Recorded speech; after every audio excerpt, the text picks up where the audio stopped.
Hi, how are you? Nice to meet you. I met you for Salt, but that's a long time ago. Yeah. In From Cancun. Norway, you have Oh, in Cancun, right. Yes, that was nice. That is fun when they do those, yeah. I hope they do it again sometime. Okay, so he had a little rebellious past, and I think sometimes that makes people even stronger and give them more character when you grow older. Do you agree with that? Oh, completely. Completely. You know, I think it's that thing, what I love about Louis' story, and I think a lot of people will relate to it, especially young people, I hope, is there's that fire in all of us, and so often when you're young or at different times in your life, you think that there's something wrong with that. It's a bad thing because it's misdirected, and you don't know if you're a good person, and you don't know what you're contributing. You feel like, and that it is that fight and that fire and that little bit of trouble that if directed in the right way, it can be a force for good and brave and wonderful. And I think that's and I say that to my kids if they get in trouble because they've done something and they feel like they did something wrong and bad, that there is a right and a wrong, but it's also not to feel like they're bad. And it's fire, like Louis has fire. And Do you think about that now when you're going to have teenagers at one point in your house? yeah, I have one so far.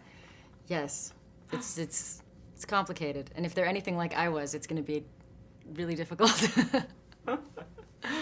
And I think a lot of people admire in you too, that you just stay true to yourself and you have all this compassion for so many people and all the other work that you do. Is that something that made you connect with him especially?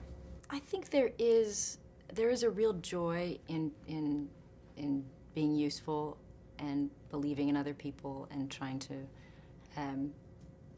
fight on their behalf and make things better. There's a real joy in it. It's not out of, and Louis and I think shared that, him certainly on a very different scale, but this idea that helping others it's not out of pity or charity. It's a pleasure. It's an honor to be able to be a part of other people's lives and to work with them. And when you see people overcoming things and surviving against all odds, you're impressed and inspired by them. It's not. It's something that fills you and makes you full of happiness and joy, and he had that joy. I'm so fortunate to have the opportunities to do what I love in life, and I love my family. I want to work on world issues and try to do my best to participate and be useful. I get to work on a film like Unbroken and spend time with a man like Louis Zamperini. I'm so fortunate, and so I feel very driven to do everything I can. I probably should learn to relax a little bit, but it's not in my nature.